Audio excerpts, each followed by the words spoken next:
our attention. We just might be looking in an opposite direction, but it does take a little bit of luck to cross paths with our wildlife. Everything is constantly moving around out here.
This first little cove we're pulling into now, straight ahead of us, that little cobblestone beach there, is Raymond LeDrew. He was a veteran of the First World War, suffered from, at the time, was known as shell shock. Today we call it PTSD. He actually lost his wife in the Spanish flu pandemic. So he decided he was going to come out here and inhabit some old fishing shacks that were left behind. Live a life of solitude out here on Anacapa Island with just him and his cats. So that's exactly what he did. He lived out here for about 30 years, on and off. The Coast Guard tried removing him many times from the island, but he always found his way back, and eventually they gave up and made him the unofficial greeter of Anacapa Island. The water line. These islands are actually volcanic in nature, meaning that they have never been connected to the mainland at any point in time. A long time ago, in fact, during the last ice age, when the sea levels were significantly lower, about 300 feet lower than they are today, all of the northern Channel Islands here were actually connected into one large island scientists call Santa Rosa. Once those ice caps melted and the sea levels rose again, though, however, those valleys filled in with seawater, making some separate islands. You'll see all sorts of cool arches along the way, different colors in the rocks. A lot of those colors are the result of mineral deposits. This volcanic rock is, and can't forget about the birds' contribution to the wonderful palette that is Anacapa Island. All that white you see is in fact bird guano. There actually is a small opening that cuts all the way through this point here. On a nice calm day like today, you could probably take a kayak or paddleboard through there, test out your balance. In fact,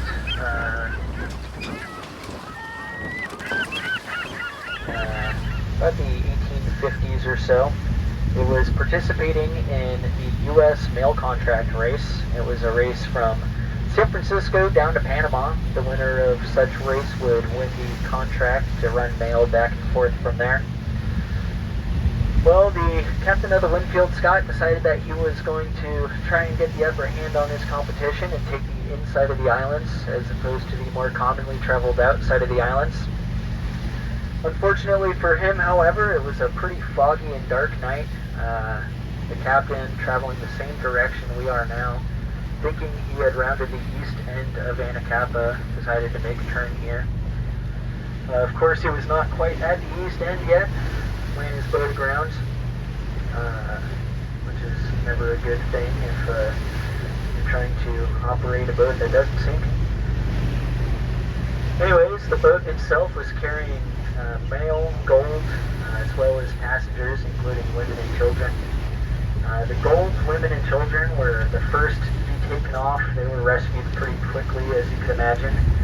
But the men were actually left out here for over a week to survive on nothing but the invasive European black rat that used to inhabit the island here. In the end, though, everybody was rescued. The men were eventually picked up by a fellow competitor.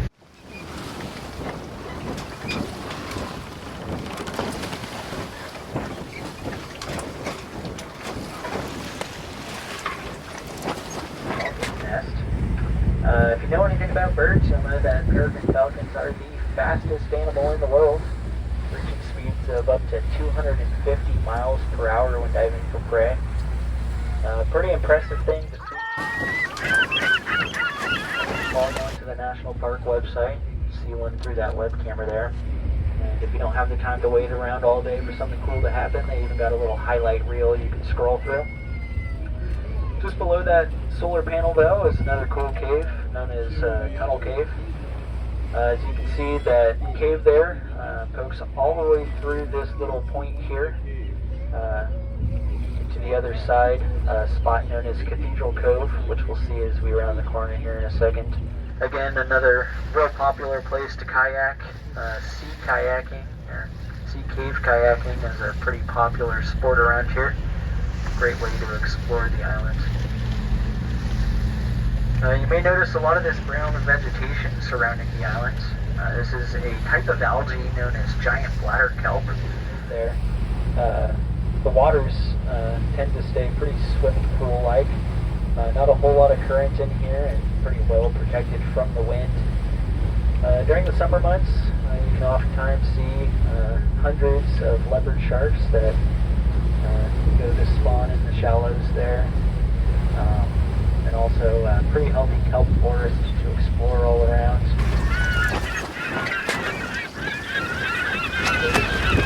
From the computer down in Long Beach.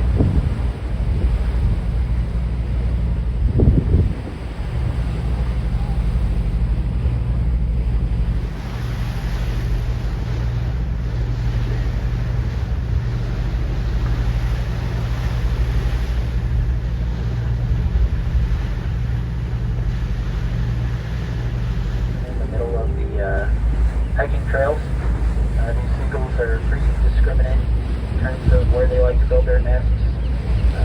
Pretty stark contrast from the, just in a second here, you'll see the Anacapa landing. This is where we normally drop people off. We'll actually back the boat right up to the landing here. You'll climb a ladder. Once you climb that ladder, you'll climb over 100 steps, take you all the way to the top. Known as the Anacapa Stairmaster. This cove is also a real great place for swimming, snorkeling, and scuba diving.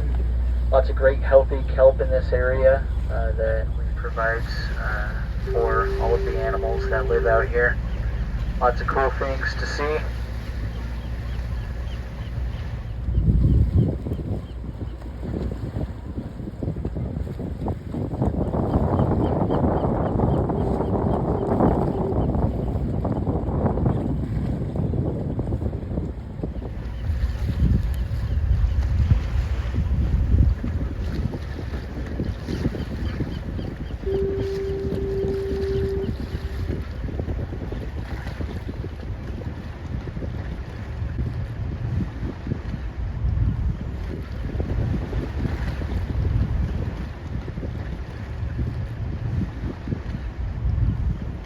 A giant grove of redwoods or sequoias up north. Really cool plant. It's pretty sustainable to harvest as well. Last night, you probably used kelp and didn't even know it.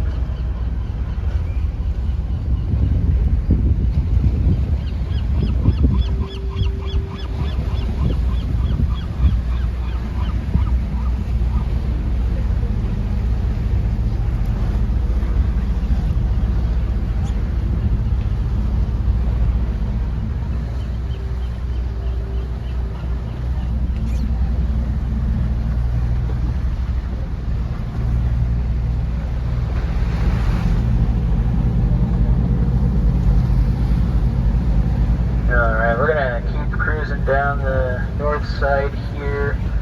If you don't have a phone or a camera handy, that would be a great time to pull one out as we're quickly approaching one of the most photographed landmarks here in the Channel Islands National Park. You'll see images of this depicted all over Ventura County. We've got an image of it sewn directly into our uniforms as it is part of the Island Packers logo. I even have a picture of it printed on my credit card. Quickly approaching the Anacapa Arch, also known as Arch Rock, known as Cabrillo's Arch also, after the Portuguese explorer Juan Rodrigues Cabrillo.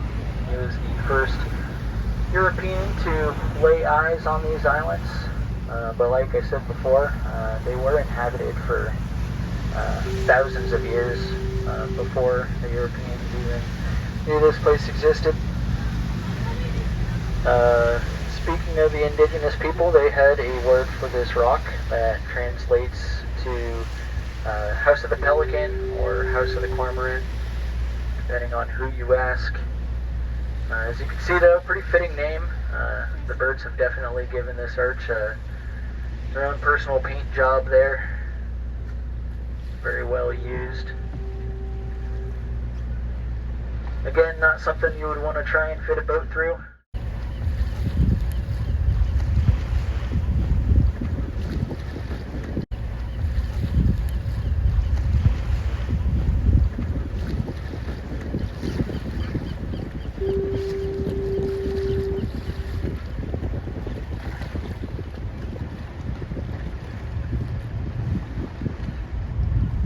Front side.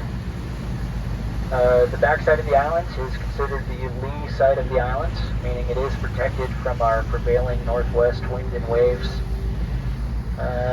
Maybe a little confusing to think about, but these islands run from east to west as opposed to north to south, like a lot of the chains of mountains on the mainland. That would put due south directly out ahead of us here. So if we were to continue heading in the direction we're heading right now, the next piece of land we would actually hit is Antarctica.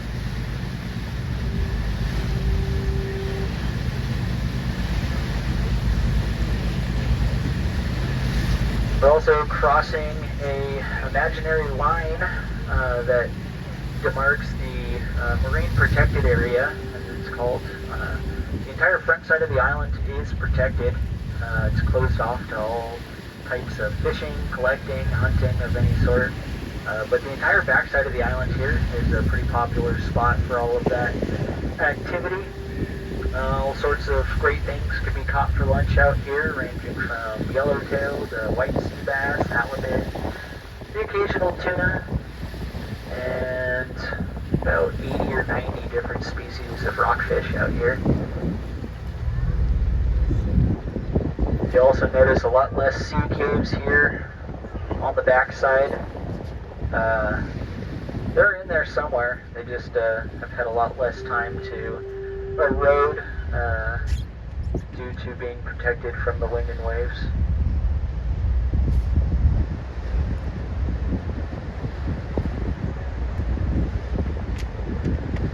So if you're looking out ahead of us here at about our 1 or 2 o'clock position, you may notice some of the rocks starting to move. That's because they are not rocks at all, but California sea lions.